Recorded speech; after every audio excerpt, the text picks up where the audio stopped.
il a explosé.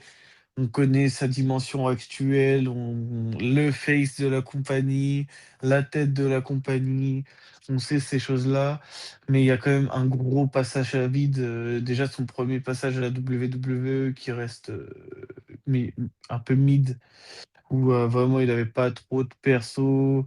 Il était un peu dans le groupe de Orton, mais il servait pas spécialement. Après il a voulu tenter un perso, il y a eu un gros passage à vide,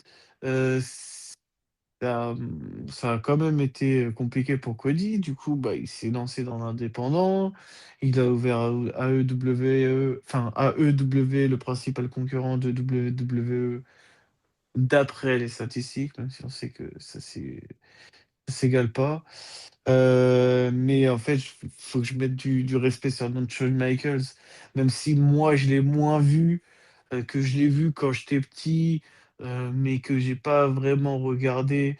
Je sais ce qu'il représente, je sais ce qu'il a représenté, que ce soit dans les années 80-90, voire quasi 2010. Le mec a toujours été là, enfin que avec sa rivalité avec, l'Undertaker qui est incroyable.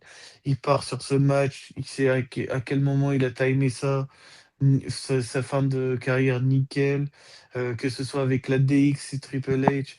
Il y a tellement de points à donner à Shawn Michaels que ça me paraît une évidence de dire que je vais donner mon vote à Shawn Michaels, même si je ne retire en rien ce qui est, Cody Rhodes, actuellement.